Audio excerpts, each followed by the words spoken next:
Somos la Misión Evangélica Reformada para Colombia y el mundo, una confraternidad de iglesias locales comprometidos con el discipulado bíblico y la plantación de iglesias locales en Colombia y en el mundo. Acompáñenme, por favor, al libro de Lucas, el Evangelio de Lucas, al capítulo 23. Capítulo 23. Y vamos a leer a partir del versículo 1. Evangelio de Lucas, escrito por el doctor Lucas, a partir del versículo 1. Anoche leímos todo el texto desde el capítulo 22, versículo 39, hasta el capítulo 23, versículos del 1 al 49. Hoy vamos nomás a tomar capítulo 23, versículo 1 en adelante. Dice así la palabra de Dios, y leemos de parte de Dios y delante de Dios. Levantándose entonces toda la muchedumbre de ellos, llevaron a Jesús a Pilato y comenzaron a acusarle diciendo: a este hemos hallado que pervierte a la nación y que prohíbe dar tributo a César, diciendo que él mismo es el Cristo, un rey. Entonces Pilato le preguntó diciendo: ¿eres tú el rey de los judíos? Y respondiendo él, dijo: tú lo dices. Y Pilato dijo a los principales sacerdotes y a la gente: ningún delito hallo en este hombre. Pero ellos porfiaban diciendo: alborota al pueblo, enseñando por toda Judea y comenzando desde Galilea hasta aquí. Entonces Pilato, oyendo decir Galilea, preguntó si el hombre era Galileo. Y al saber que era de la jurisdicción de Herodes, le remitió a Herodes, que en aquellos días también estaba en Jerusalén. Herodes, viendo a Jesús, se alegró mucho, porque hacía tiempo que deseaba verle, porque había oído muchas cosas acerca de él y esperaba verle hacer alguna señal. Y le hacía muchas preguntas, pero él nada le respondió. Y estaban los principales sacerdotes y los escribas acusándole con gran vehemencia. Entonces Herodes con sus soldados le menospreció y escarneció, vistiéndole de una ropa espléndida, y volvió a enviarle a Pilato. Y se hicieron amigos Pilato y Herodes aquel día, porque antes estaban enemistados entre sí. Entonces Pilato, convocando a los principales sacerdotes, a los gobernantes y al pueblo, les dijo: me habéis presentado a este hombre como un hombre que perturba al pueblo, pero habiéndole interrogado yo delante de vosotros, no he hallado en este hombre delito alguno de aquellos de que le acusáis. Y ni aun Herodes, porque os remití a él, y aquí nada digno de muerte ha hecho este hombre. Le soltaré pues después de castigarle. Y tenía necesidad de soltarles uno en cada fiesta. Mas toda la multitud dio voces ahora diciendo: fuera con este y suéltanos a Barrabás. Este había sido echado en la cárcel por sedición en la ciudad y por un homicidio. Les habló otra vez Pilato, queriendo soltar a Jesús. Pero ellos volvieron a dar voces diciendo: crucifícale, crucifícale. Y él les dijo por tercera vez: pues qué mal ha hecho este. Ningún delito digno de muerte he hallado en él. Le castigaré pues y le soltaré. Mas ellos instaban a grandes voces pidiendo que fuese crucificado, y las voces de ellos y de los principales sacerdotes prevalecieron. Entonces Pilato sentenció que se hiciese lo que ellos pedían. Él le soltó a aquel que había sido echado en la cárcel por sedición y homicidio, a quien habían pedido, y entregó a Jesús a la voluntad de ellos. Y llevándole, tomaron a cierto Simón de Cirene que venía del campo y le pusieron encima la cruz para que la llevase tras Jesús. Y seguía gran multitud del pueblo y de mujeres que lloraban y hacían lamentación por él. Pero Jesús, vuelto hacia ellas, les dijo: hijas de Jerusalén, no lloréis por mí, sino llorad por vosotras mismas y por vuestros hijos. Porque he aquí vendrán días en que dirán: bienaventuradas las estériles y los vientres que no concibieron y los pechos que no criaron. Entonces comenzarán a decir a los montes: caed sobre nosotros, y a los collados: cubridnos.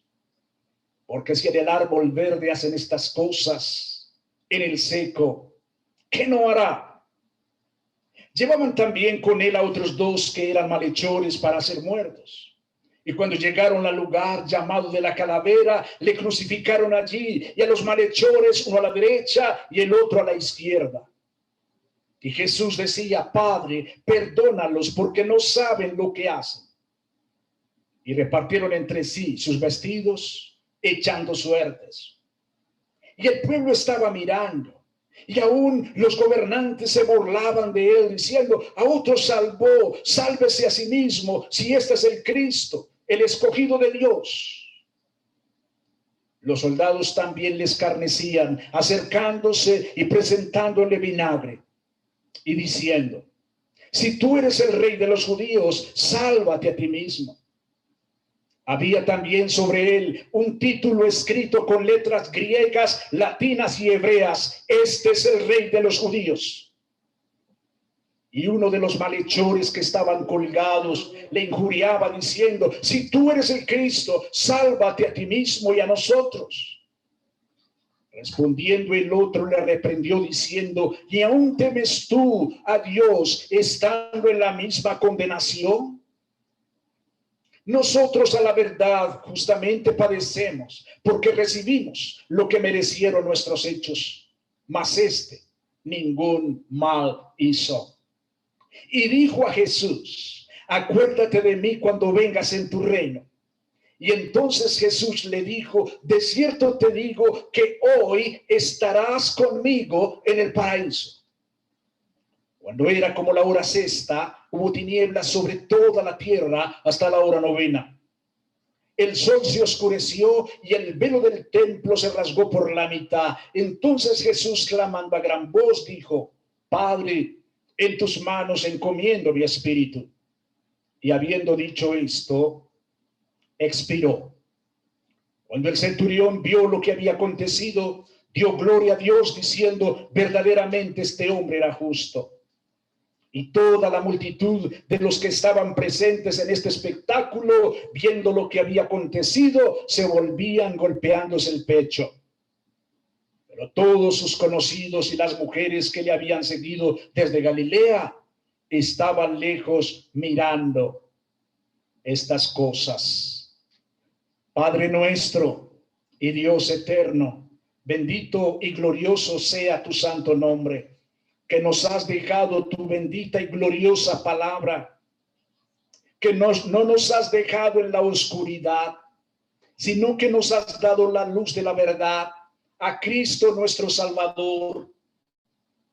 Señor, te damos gracias por este relato que nos ha quedado, Señor, este relato histórico que sucedió, Señor, una vez en el tiempo, en una región geográfica, Señor, y de la cual hay el registro. Señor, la historia del mundo fue partida en dos. Y vemos en los libros seculares, en los libros de los impíos, inclusive vemos las letras AC y después de Cristo. AC y DC. Señor,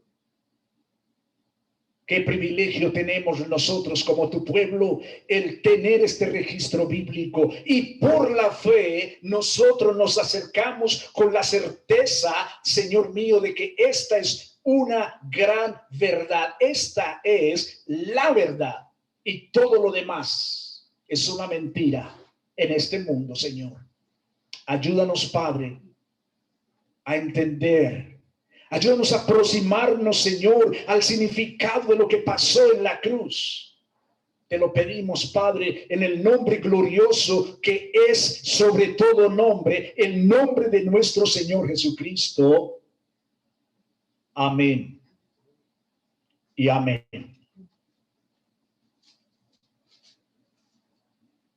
La crucifixión del Señor, según la Biblia. Mis hermanos, anoche vimos un punto y medio, porque la conferencia la organizamos en 3 partes: su captura, su juicio y también su crucifixión. Rápidamente, respecto a su captura, anoche vimos el lugar donde el Señor fue capturado. Vimos la exhortación a orar que él hace, vimos la oración que él hace de rodillas, vimos la copa que él menciona cuando dice: si es posible, pase de mí esta copa, pero que no se haga mi voluntad sino la tuya. Mencionamos ese aspecto también. Mencionamos también el ángel que vino para fortalecerle y que Lucas lo deja registrado en el versículo 43 y 44 del capítulo 22. Vimos el beso de la traición. Vimos también el momento concreto del arresto, cuando llega Judas encabezando la operación secreta, porque es en la noche. Y vimos ese aspecto tan interesante. También vimos la pregunta que el Señor hace y que no nos lo registra Lucas, pero sí Juan, cuando el Señor se adelanta y pregunta: ¿a quién buscáis? También consideramos la hora del arresto. Sí, bueno, en realidad la hora concretamente no la tenemos, pero sí tenemos concretamente de que fue en la noche. Vimos un aspecto cortico acerca del juicio, porque realmente el juicio viene más adelante. Vimos la distancia que mantenía Pedro en el momento de la captura y también cómo esa distancia preparaba a Pedro para lo que vendría dentro de pocos momentos, cuando él se vería confrontado y él negaba abiertamente que era su discípulo. Comenzamos a contemplar la tortura. Capítulo 22 y versículo 63 al versículo 65.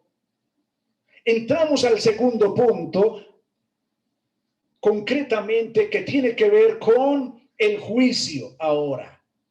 Aquí comenzamos contemplando, mis hermanos, el pretorio visto desde la perspectiva de Juan.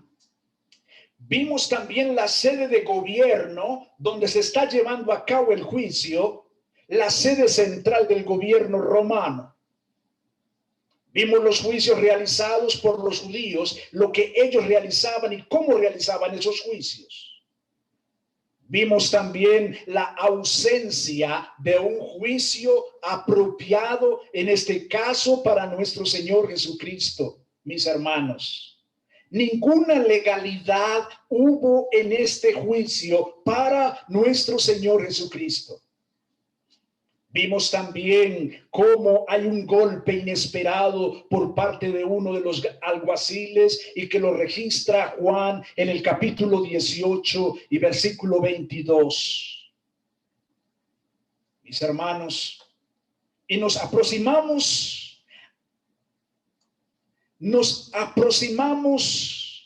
al triunfo parcial del Sanedrín, capítulo 22, versículo 71 de Lucas, y ahí fue donde quedamos. Mis hermanos, recuerden ustedes que lo primero que hacen los judíos es buscar una evidencia que lleve a la condena de nuestro Señor Jesucristo. Pero ahí no quedaba todo, porque era necesario no solamente tener evidencia para los judíos, sino que también era necesario presentar evidencia a los romanos. Cuando llegamos al capítulo 22 y versículo 71, el Sanedrín, podemos decir que tiene un triunfo parcial.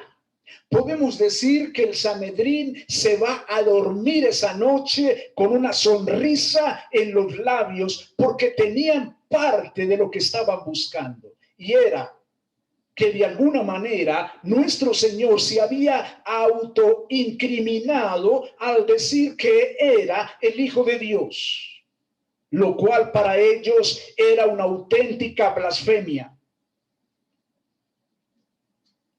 El Sanedrín entonces se va a dormir esa noche con un cierto triunfo, pero ellos saben que no era todo y que necesitaban lo más difícil tal vez, que era la evidencia al gobierno romano. Jesús, pues, ha admitido el cargo del Sanedrín de haber afirmado ser el Hijo de Dios. En lo que a ellos respecta, definitivamente, Él es culpable de blasfemia, según Mateo capítulo 26, versículo 65, y Juan capítulo 10, versículo 30 al 33. Ahora, persuadir a los romanos para que actúen requerirá una acusación distinta, pero para el Sanedrín definitivamente el asunto ha terminado. Jesús es culpable ante sus ojos y solo queda ahora asegurar la ejecución.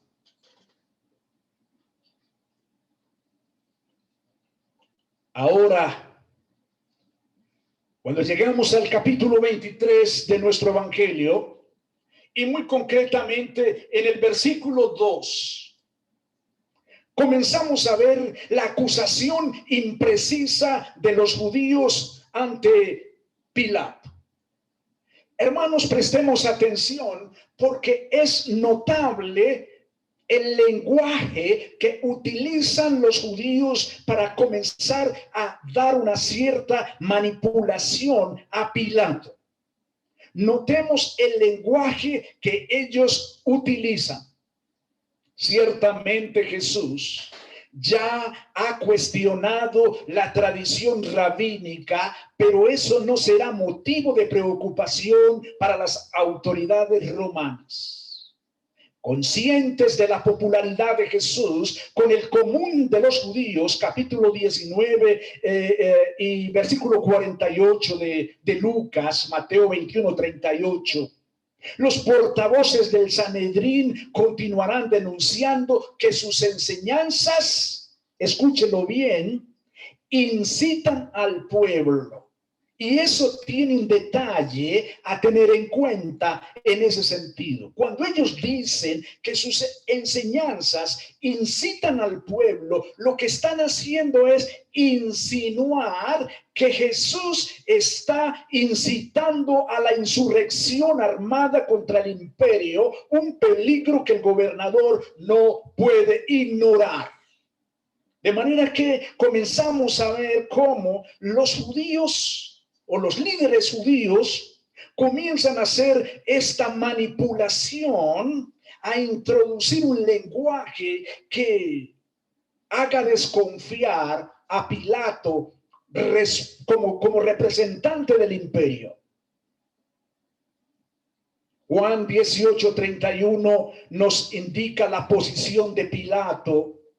Si los judíos no están dispuestos a especificar los cargos, no deberán esperar que él dirija el juicio y les dice que lo juzguen ellos. Eso lo vemos en Juan 18:31.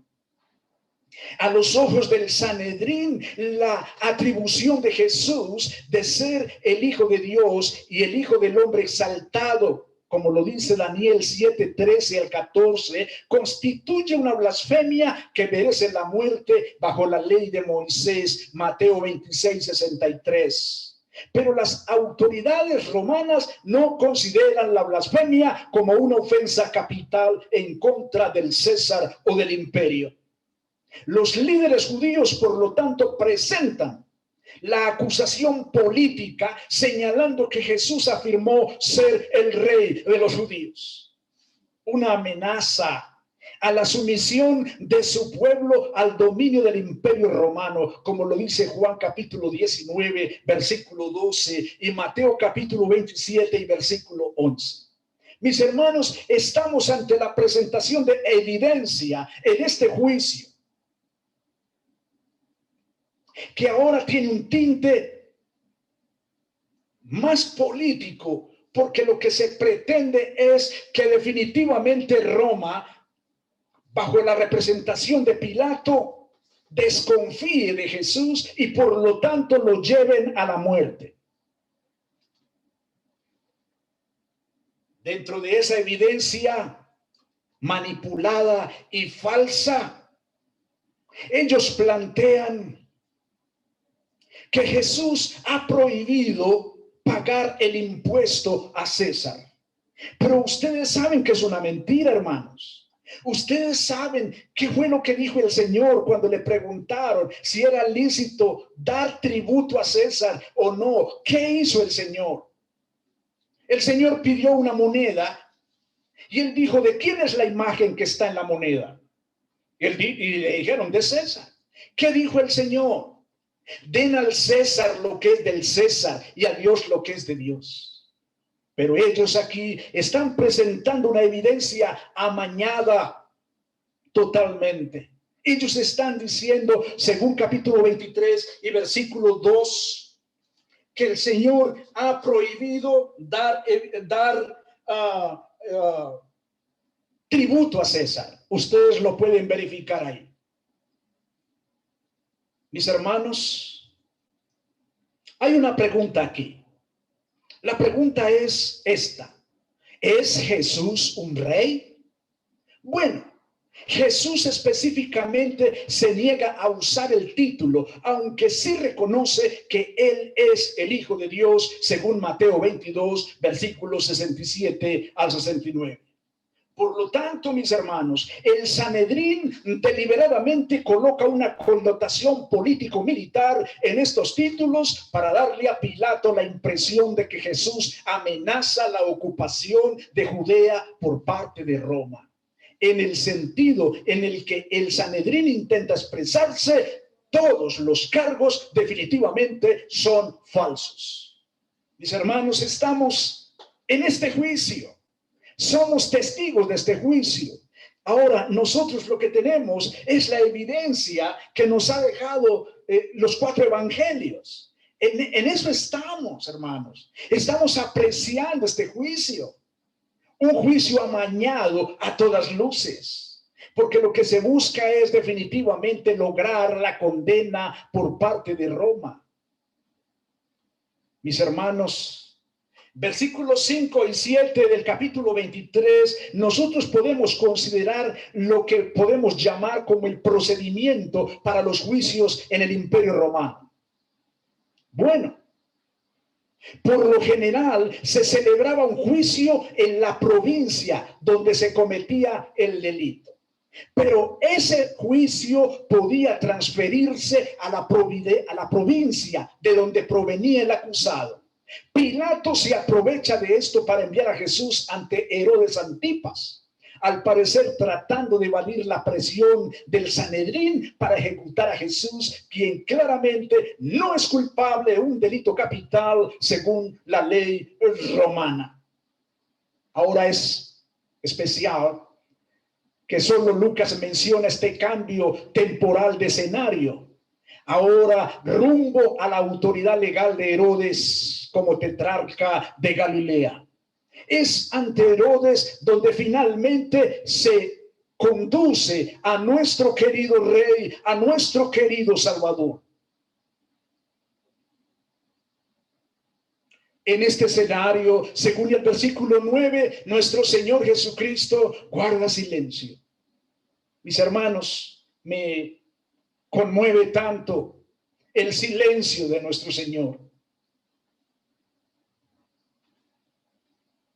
Herodes Antipas ordenó anteriormente la ejecución de Juan el Bautista, según Mateo 3, 19 al 20, capítulo 9, versículos 7 al 9. Su interés en el caso de Jesús no tiene nada que ver con la justicia. No, Herodes no está interesado en el asunto de la justicia.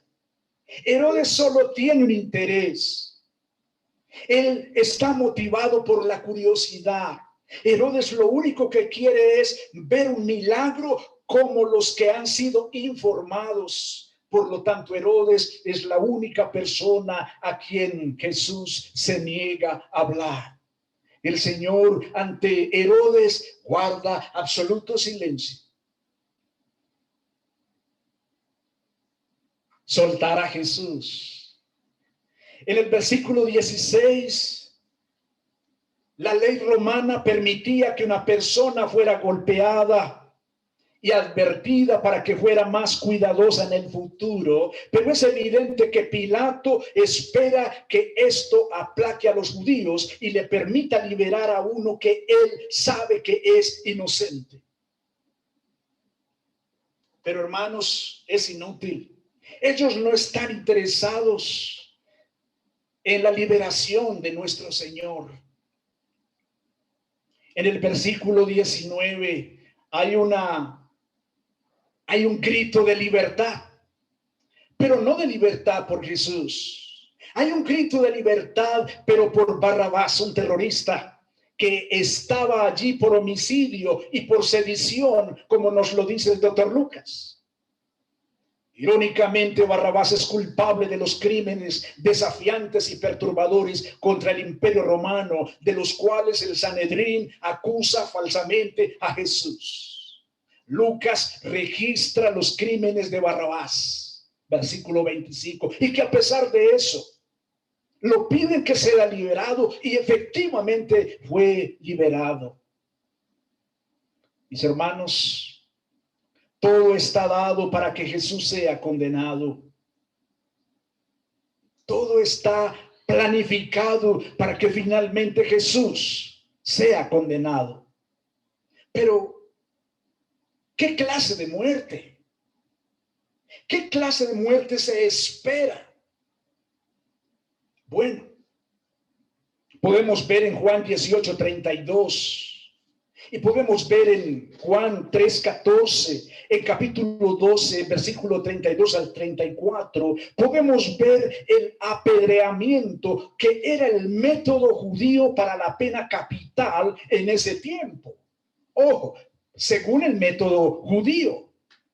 El ahorcamiento y la crucifixión que se insinúan en la palabra levantado eran métodos usados por los romanos, como señala Pablo. La manera en que Jesús fue ejecutado al ser colgado de un madero mostró que él soportó la maldición de Dios en lugar de otros. Gálatas 3:13, citando a Deuteronomio capítulo 21 y versículo 23.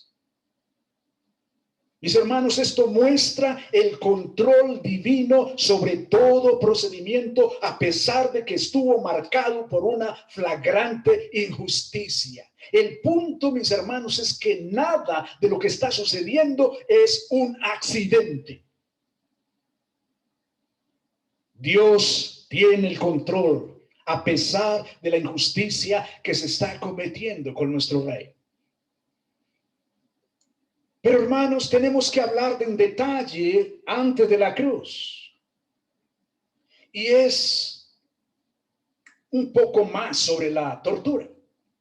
Tenemos que hablar un poco más de lo que significaba el azote. Sí, hermanos. Juan capítulo 19 y versículo 1 nos menciona el azote antes de la crucifixión de Jesús. Déjenme decirle un poco sobre el azote, mis queridos hermanos. El azote romano era cruel y en ocasiones era fatal. El látigo que se usaba tenía fragmentos de metal o hueso para desgarrar la piel. Dado que Pilato mantenía la inocencia de Jesús, según Juan 19:4 y versículos 6 y 12, aparentemente Pilato esperaba que los azotes detenidos a un paso de la muerte iban a satisfacer la demanda del castigo de Jesús que reclamaban ellos. Y Pilato pensaba, bueno, seguramente al azotarle eso les va a calmar. Él pensaba eso. Pero no es eso lo que ellos esperan, definitivamente. Juan 19:6 nos registra la gritería de los líderes religiosos. Su odio hacia Jesús era tal, mis hermanos, de los principales sacerdotes, que los líderes se convierten en la turba. Se convierten en los promotores del alzamiento y que comienza a poner nervioso a Pilato. ¿Cómo es que comienzan a ponerlo nervioso? Si usted mira Juan 19:12, ellos le hacen una amenaza a Pilato cuando le dice que si suelta a Jesús, entonces él definitivamente no es amigo de César. Hermanos, noten toda la manipulación en este juicio. Recuerden que ellos se fueron a la cama aquella noche con un triunfo, con la mitad del triunfo. Lograr que Jesús se autoincriminara diciendo que efectivamente era el Hijo de Dios, y eso lo hacía culpable de blasfemia. Pero ellos no podían proceder contra Jesús porque el gobierno es el gobierno romano. Ahora lo que ellos están haciendo es manipulando todo para que definitivamente Roma dé el veredicto final de culpabilidad. Aquí utilizan esta artimaña de decirle a Pilato: no eres amigo de César.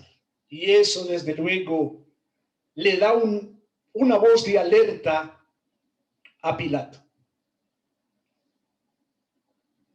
Mis hermanos, ser amigo de César era un título reconocido para los partidarios políticos del emperador.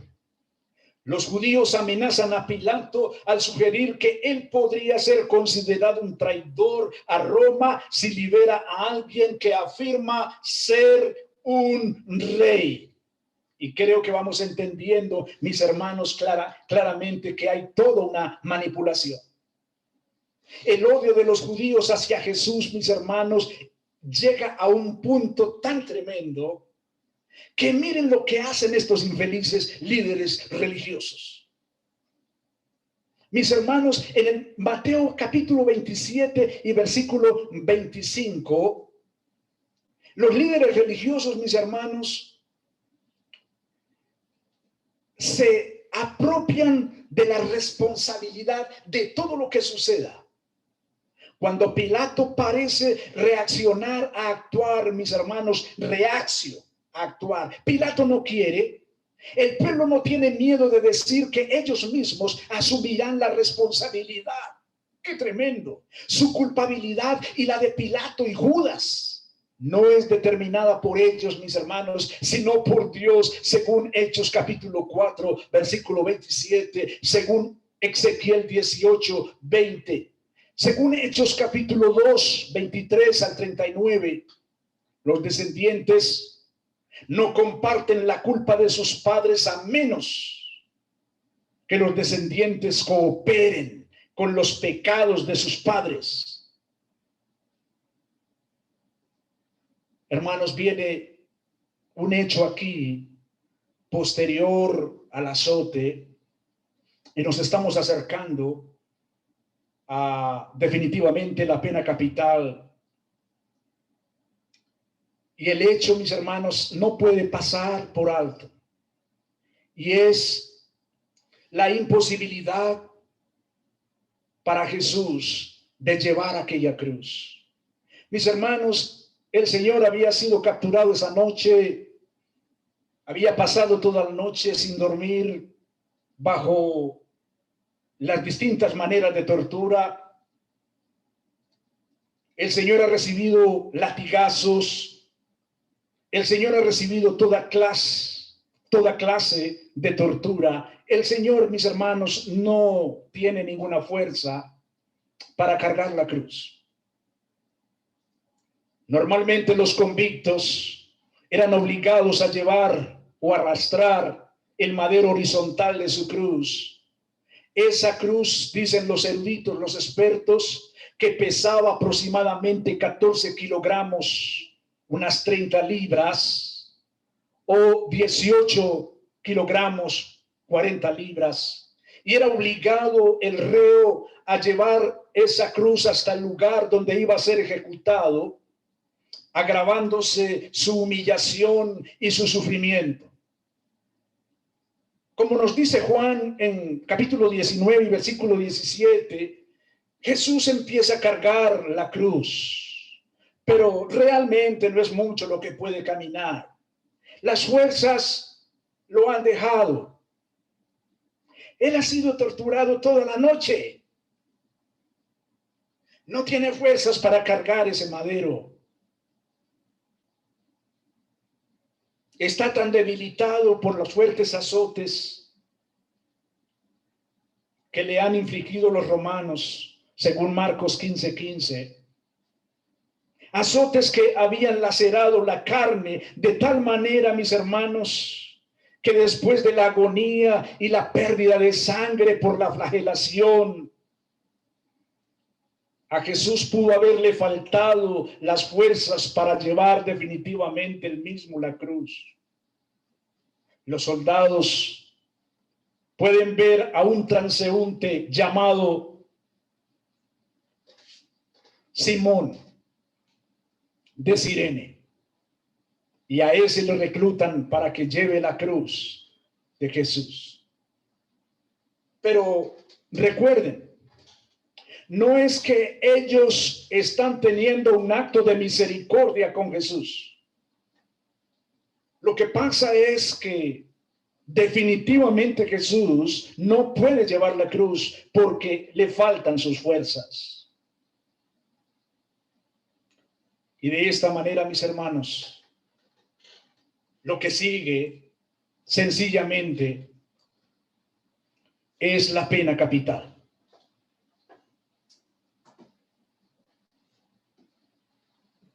Cuando la turba grita una y otra vez, crucifícale, crucifícale. Hablemos un poquito de la crucifixión.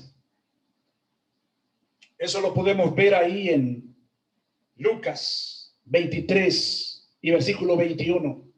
La turba, mis hermanos, está pidiendo sangre de muchas maneras. Lo que buscan es que Jesús sea crucificado. Mis hermanos, la crucifixión tiene un origen en Persia y fue adoptada por los romanos.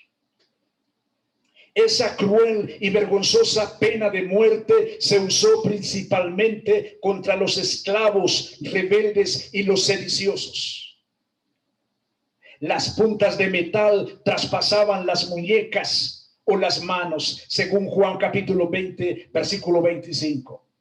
Pero también los clavos cruzaban los talones de la víctima, que sufría un terrible dolor.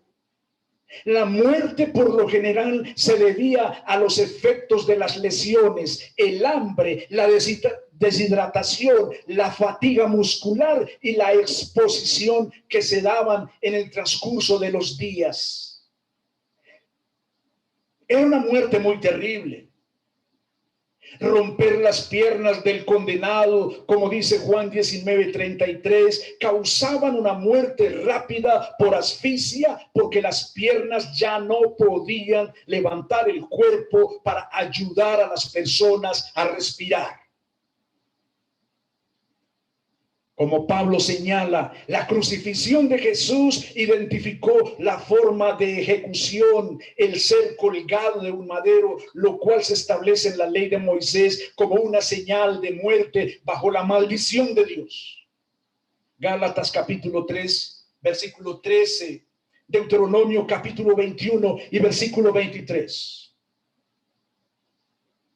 La crucifixión, mis hermanos, es la forma de ejecución más cruel de Roma, reservada para los esclavos y los criminales más violentos. Implica una muerte lenta por asfixia, ya que la víctima es suspendida por sus brazos y apoyada por sus pies hasta que la fatiga evita que el aire que respira llegue a sus pulmones. La exposición pública añade vergüenza al tormento físico.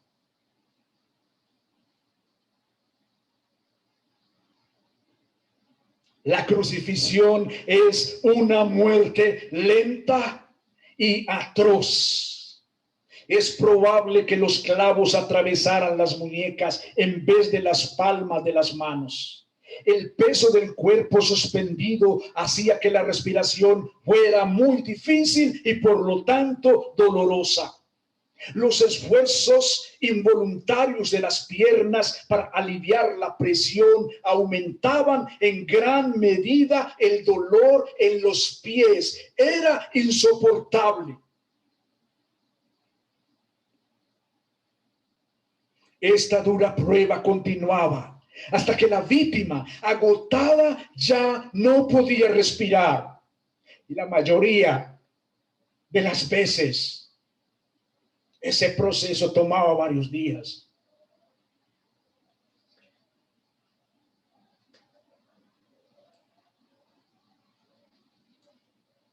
El abandono del Padre. Mateo 27:46. Mis hermanos, el clamor desolado de Jesús es un cumplimiento del Salmo 22:1, mostrando la profundidad de su angustia mientras sufre la separación de su Padre. Más tarde los apóstoles se dan cuenta que Jesús en ese momento estaba soportando la horrible ira del juicio de Dios sobre el pecado. Esto es más angustioso para alguien que se relaciona con el Padre en perfecto amor, como era la relación del Padre y del Hijo. El clamor es en arameo, excepto la palabra Elí. Marcos escribe la versión aramea Eloi. Y mis hermanos, llegamos al grito final de Jesús. El Señor finalmente expresa: consumado es. En una sola palabra en griego, según Juan 19:30. Consumado es. Como si pudiéramos decir hoy nosotros: misión cumplida.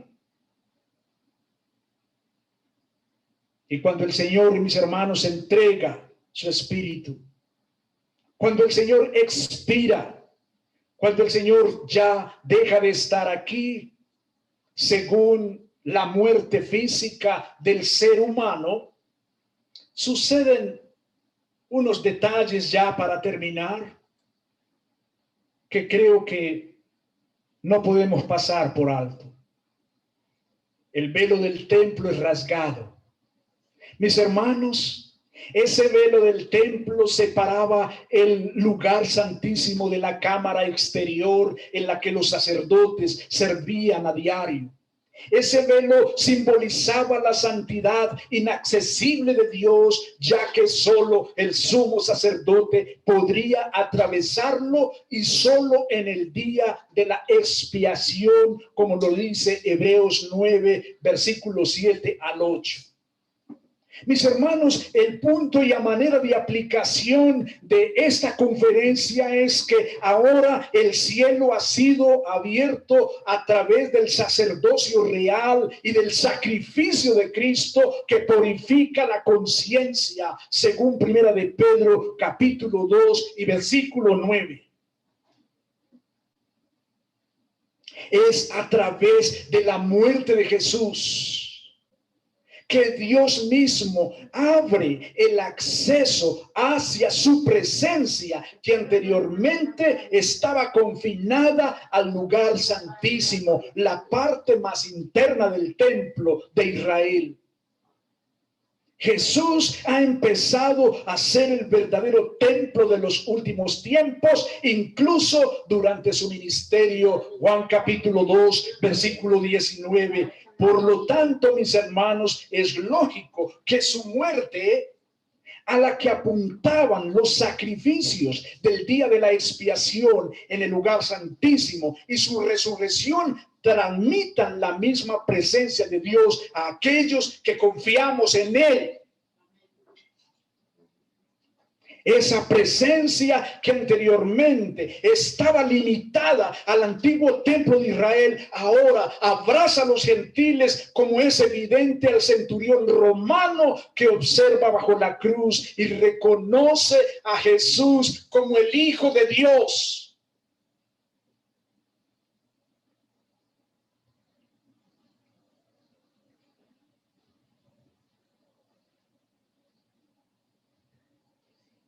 Y dejamos a Cristo allí colgado, ya sin vida,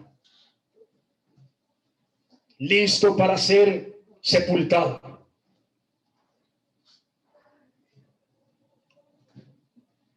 Hermanos y amigos que vean esta conferencia posteriormente en el canal de YouTube,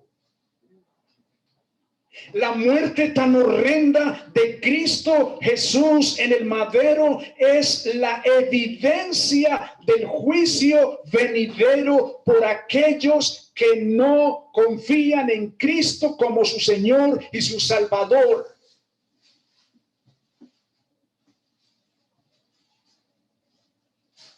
El sacrificio de Jesús no es comparable con lo que espera aquellos que hoy menosprecian a Cristo como el Señor y Salvador. Tú que verás esta conferencia, necesitas arrepentirte de tus pecados, pedirle perdón a Cristo nuestro Señor. Él fue a la cruz, Él sufrió esta muerte tan horrible por ti y por mí. Él no tenía que hacerlo, pero voluntariamente lo hizo, cumpliendo la voluntad del Padre. Nos dice el Evangelio de Juan, capítulo 1, versículos 12 y 13. Dice: a los suyos vino, pero los suyos no le recibieron. Mas a todos los que le recibieron, a los que creen en su nombre, les dio potestad de ser hechos hijos de Dios, que no son engendrados por carne, ni de voluntad humana, sino por Dios. Dios mismo es quien envió a su Hijo para que muriese en la cruz por ti y por mí. Juan 3:16, porque de tal manera amó Dios al mundo que dio a su Hijo para que todo aquel que en él crea no se pierda, mas tenga vida eterna. El que en él cree no es condenado, pero el que se rehúsa a creer en el Hijo no verá la vida, sino que la ira de Dios está sobre él. Capítulo 3 de Juan, versículo 36. Señor, Tú enseñaste en tu palabra, en Isaías 55, que tu palabra no volverá vacía. Señor, tú enseñaste que ella hará aquello para lo cual fue enviada. Y todos quienes escucharon esta conferencia anoche y hoy, y quienes la escucharán, tendrán que tomar una decisión de humillación a Cristo como su Salvador, o le menospreciarán. Y el menospreciarle significa la condena en el día del juicio. Señor, gracias por tu palabra que podemos leer en las Escrituras. Gracias, Señor. En el nombre de Cristo Jesús. Amén. Amén. Mis hermanos, si quieren prender sus